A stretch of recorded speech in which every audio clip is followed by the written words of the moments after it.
এখন আমি আপনাদের সাথে শেয়ার করছি কেওড়া ডালের রেসিপি। মহোৎসবের দিন নয়তোবা ভিন্ন ভিন্ন নিরামিষের দিন এই ডালটা কিন্তু সুস্বাদু করে রান্না করে নেওয়া হয়।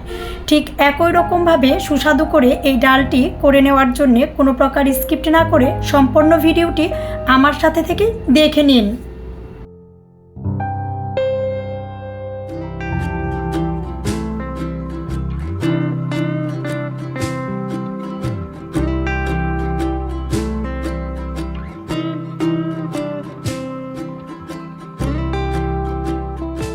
বেশিরভাগ সময় মহোৎসবে এই ডালটা খুব বেশি রান্না করে নেওয়া হয়। আমি বাড়িতেই করে আপনাদের সাথে শেয়ার করছি। এই রেসিপিটা শেয়ার করার জন্যে মাসকলাইয়ের ডাল নিয়ে নিয়েছি, সাথে নিয়েছি মটর ডাল, আর এর সাথে নিয়ে নিয়েছি মুগের ডাল।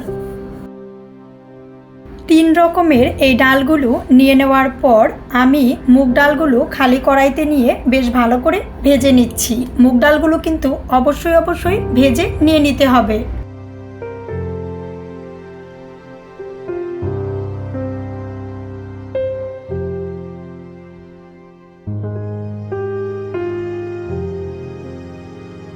মুগের ডাল রান্না করে নেওয়ার জন্য মুগ ডালগুলো ঠিক যেমন করে ভেজে নেওয়া হয়, হালকা লালচে করে মুগ ডালগুলো আমি ভেজে তুলে নিয়ে নিচ্ছি।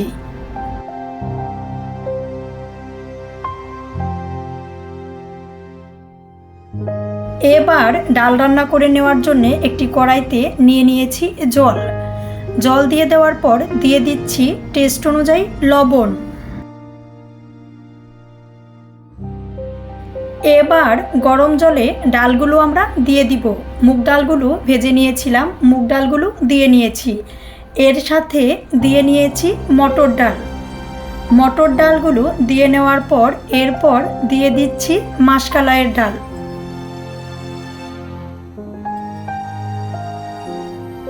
ডালগুলো দিয়ে দেওয়ার পর মিডিয়াম লো আঁচে রেখে বেশ অনেকটা সময় নিয়ে ডালগুলো আমরা খুব ভালো করে সিদ্ধ করে নিচ্ছি। সময় বাঁচানোর জন্য আপনি ইচ্ছা করলে প্রেসার কুকারেও ডালটা সিদ্ধ করে নিতে পারেন, কিন্তু বেশ অনেকটা সময় নিয়ে এভাবে সিদ্ধ করে নিলে ডালের টেস্টটা কিন্তু খুবই বেশি ভালো হয়। বেশ অনেকটা সময় নিয়ে ডালগুলো খুব ভালো করে সিদ্ধ করে নিয়ে দিয়ে দিচ্ছি চিড়ে নেওয়া কাঁচামরিচ। ঝালটা আপনি আপনার টেস্ট অনুযায়ী দিয়ে নেবেন। আমি আমার টেস্ট অনুযায়ী কাঁচামরিচ দিয়ে নিয়েছি।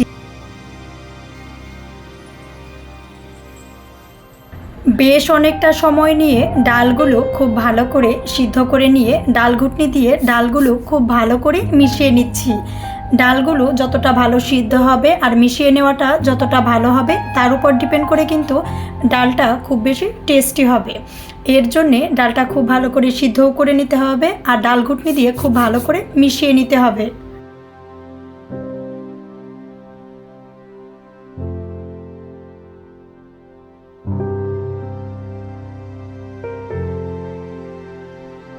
ডাল ঘুটনি দিয়ে ডালটা খুব ভালো করে মিশিয়ে নেওয়ার পর দিয়ে দিচ্ছি হাফ চামচ থেকে কম হলুদ।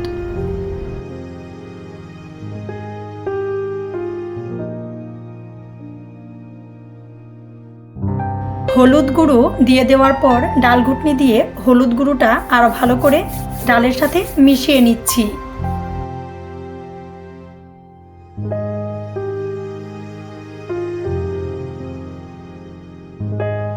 বেশ অনেকটা সময় নিয়ে ডালটা সিদ্ধ করে নেওয়া হয়েছিল। ডালে কিন্তু জলের পরিমাণ কমে এসেছে।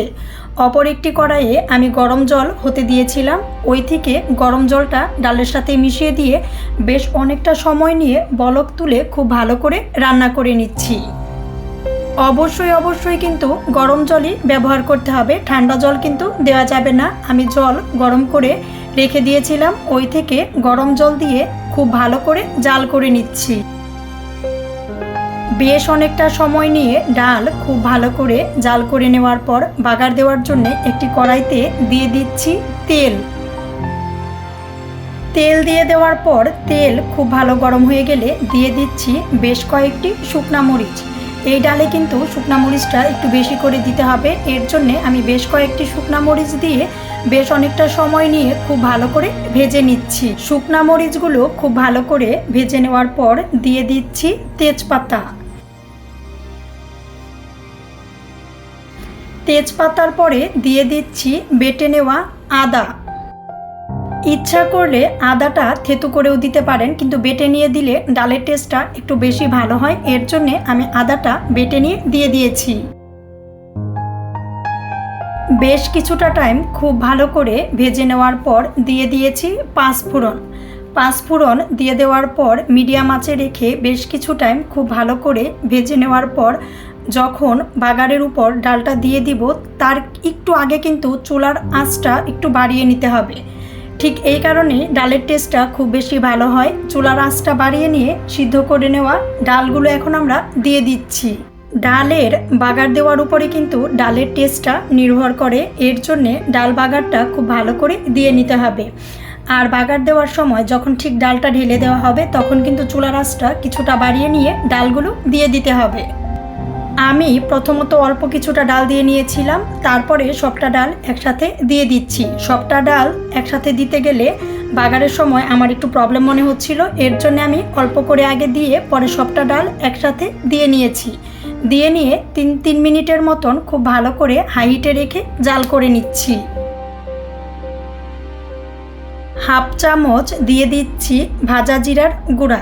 ভাজা জিরার গুঁড়া কিন্তু এই অবস্থায় অবশ্যই দিতেই হবে। ভাজা জিরার গুঁড়াটা দিয়ে দেওয়ার পর 1.5 থেকে 2 মিনিট রান্না করে নিয়ে চুলাটা আমরা বন্ধ করে নিচ্ছি। মহোৎসবের সেরা স্বাদের কেওড়ার ডালটা কিন্তু আমাদের রান্না করে নেওয়া কমপ্লিট।